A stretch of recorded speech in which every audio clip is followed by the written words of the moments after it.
6-7 মাসের ছেলে কোলে নিয়ে কোথায় যাচ্ছ এত সাজগুজ করে? আবার দেখছি বাড়ির সামনে গাড়ি দাঁড়িয়ে আছে। ওয়ালাইকুম সালাম। কেন জানিস নি তুই? আমাদের কত অভাব ছিল, কবে থেকে ভাবছি বাবার মাজারে যাব, ছেলের মুখে ক্ষীর দেব, বাবার নামে মানত করব, আর হয় না। ওই পাড়ার ভানু এসেছিল, এসে আমাদের অনেক টাকা লোন দিয়ে গেছে। তোর ভাইকে দেয় না, আমাকে দেখে দিয়েছে। কত ভালোবাসে আমাদের, কত অভাব ছিল, তাই সেই টাকা নেই বাবার মাজারে যাব। আমার ছেলে 6-7 মাস বয়স হয়ে গেল, মুখে ক্ষীর দেওয়ার জন্য বাবার মাজারে যাচ্ছি। আবার বাবার নামে খাসি মানত করবো, যাতে আমার ছেলে ভালো থাকে। তাই ভাবি তোমাকে ভালোবেসে লোন দিয়েছে, আবার ওই লোন নিয়ে বাবার মাজারে যাবে, বাবার নামে খাসি মানত করবে, আবার ছেলেকে ভাত দেবে। ঠিক আছে, যাবে তো ভাবি। আমার সঙ্গে একটু কথা বলার সময় হয়? আচ্ছা বল, কি বলবি তাড়াতাড়ি বল, সময় হাতে নেই। আচ্ছা ভাবি, তুমি কি মুসলমান? তুমি কি আল্লাহ আল্লাহর রাসূলকে মানো? তুই এরকম কথা বলছিস কেন? আমরা খাঁটি সুন্নি, আমরা মসজিদে মাসে মাসে টাকা দিই, আবার ইমাম সাহেবকে কেউ পয়সা দেয়। গরুর গোশত খায়, তো দাদা আবার গোশত না দিলে ভাত খেতে পারে না। ঈদের সময় নামাজ পড়তে সবার আগে চলে যাই আতর মেখে। তুই কি দেখেছিলি? আমাকে মুসলমানের কথা বলছিস, আমরা কি মুশরিক নাকি? ও আচ্ছা, বুঝেছি। তোরা তো আবার পিঠির মানিস না, তোর সাথে না কথা কই ভালো। ভাবি তুমি যাই বলো বলো, আমার সঙ্গে একটু কথা বলে যাও। আচ্ছা বল বল, কি বলবি বল, কথা বলতে তো আবার দোষ নেই, বল। ভাবি তুমি বলেছো খাঁটি সুন্নি, আল্লাহ আল্লাহর রাসূলকে মানো, তাহলে এটা নিশ্চয় মেনেছো লা ইলাহা ইল্লাল্লাহু মুহাম্মাদুর রাসূলুল্লাহ সাল্লাল্লাহু আলাইহি ওয়াসাল্লাম? হ্যাঁ, ও তো মানি, খালি মানি না, রোজ 100 বার পড়ি।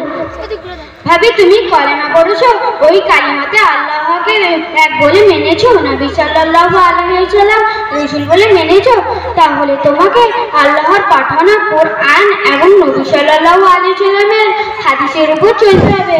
বাইরের কোনো মানুষের মন গড়া দেখানো পথে চললে হবে না। কেন, এগুলো কোরআনে নেই নাকি? এই বাবার মাজারে ছেলের মুখে ক্ষীর দেওয়া, বাবার নামে মানত করা, এই লোন নেওয়া, এইসব কোরআন হাদিসে নেই নাকি? কুরআনে আল্লাহ বলেছে আল্লাহুল বাইয়া ওয়া হারামা রিবা, আল্লাহ সুদ হারাম করেছেন এবং ব্যবসাকে হালাল করেছেন। সেটা জানি, আমি কিছু খাচ্ছি নাকি? ভাবি আল্লাহ রাসূল হাদিস পাকে জানিয়েছেন যে ব্যক্তিরা সুদ খেল অথবা সুদ নিল কিংবা সুদের আদান প্রদানের সাক্ষী থাকলো, এরা প্রত্যেকেই সুদের মতো জঘন্য কাজে পাপী। আরো হাদিস পাকে এসেছে যে ব্যক্তি সুদ খেল 36 রকমের পাপের গুনাহ হবে।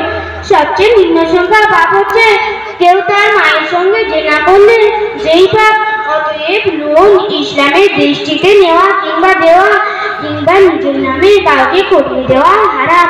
অতএব ভাবি আমাদেরকে এই সুদ লোন লটারির মতো পাপ কাজ থেকে বাঁচাতে হবে, সমাজকে বাঁচাতে হবে, তবে আমাদেরকে আল্লাহ কবরের আযাব থেকে নাজাত দিতে পারে। বুঝেছি বোন, আমার ভুল হয়ে গেছে। আচ্ছা, পাড়াতে সবাই ঝামেলা নিলে সমাজ বেঁচে যাবে?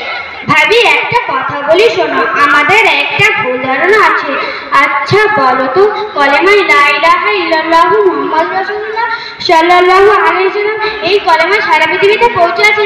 এই কলেমার জন্য কি সারা পৃথিবীতে নবী এসেছিল?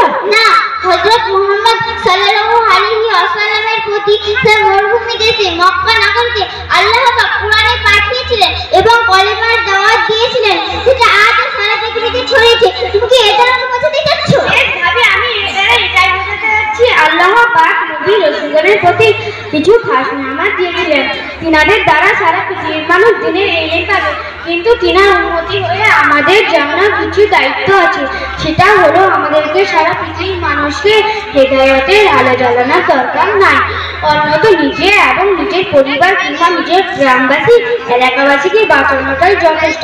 আচ্ছা ভাবি আপনি বলুন তো, দিল্লির মানুষ না খেতে পেয়ে মারা গেলে তুমি কি দাঁড়িয়ে হবে? না, তার ওখানকার ধনী ব্যক্তিরা দায়ী হবে। বেশ ভাবি, তুমি ঠিকই বুঝেছো।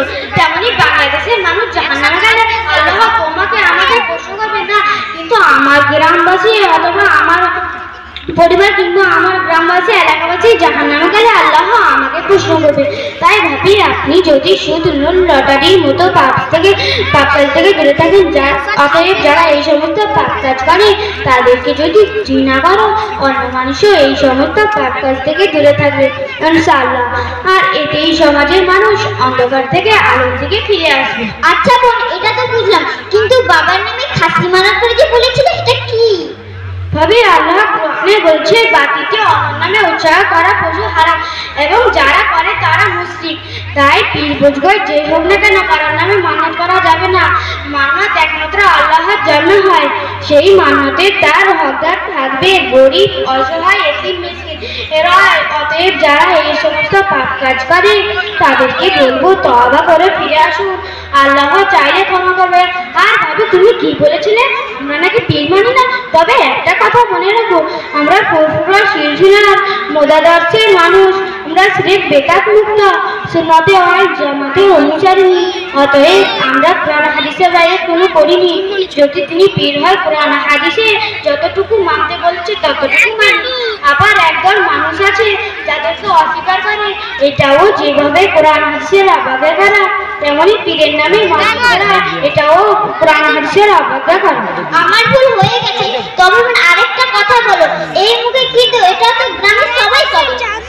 ফলে হাদিস শরীফে এসেছে তাহানি করা কোনো বাচ্চা ভূমিষ্ঠ হলে রাসূল সাল্লাল্লাহু আলাইহি ওয়াসাল্লাম তাকে খেজুর চিবিয়ে লালা মোবারক সহ ওই বাচ্চার মুখে দিতেন। আর আমাদের সুন্নতের প্রতি আমল করা আল্লাহ কোরআনে বলেছে। অতএব বাচ্চা ভূমিষ্ঠ হবার পরে কোনো ভালো পরহেজগার মানুষ কিংবা আলেমের কাছে গিয়ে খেজুর কিংবা মিষ্টান্ন কিছু তার মুখে দেওয়া। অতএব আমাদেরকে কোরআন হাদিসের বাইরে কিছু করা যাবে না। সকাল থেকে রাত পর্যন্ত কোরআন হাদিসের উপরেই চলতে হবে। অতএব আমরা যে বিষয়ে জানি না সে বিষয়ে জানা আমাদের ফরজে আইনটি বিচ্যুতি ক্ষমা চেয়ে বলছি আমাদের জন্য দোয়া করুন, আল্লাহ চাইলে ক্ষমা করবে। আর আল্লাহ পাক সবাইকে বোঝার এবং শোনার তৌফিক দান করুন, আমিন। আসসালামু আলাইকুম ওয়া রাহমাতুল্লাহি ওয়া বারাকাতুহু।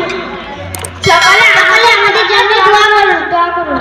নারে তাকবীর, আল্লাহু আকবার, নারে তাকবীর, আল্লাহু আকবার, নারে তাকবীর, আল্লাহু আকবার। আল কোরআনের আলো, নাইনা সিদ্দিকী আমিনী আমাদের আছে, নাইনা সিদ্দিকী আমিনী আমাদের আছে, জিন্দাবাদ, নারে তাকবীর, আল্লাহু আকবার।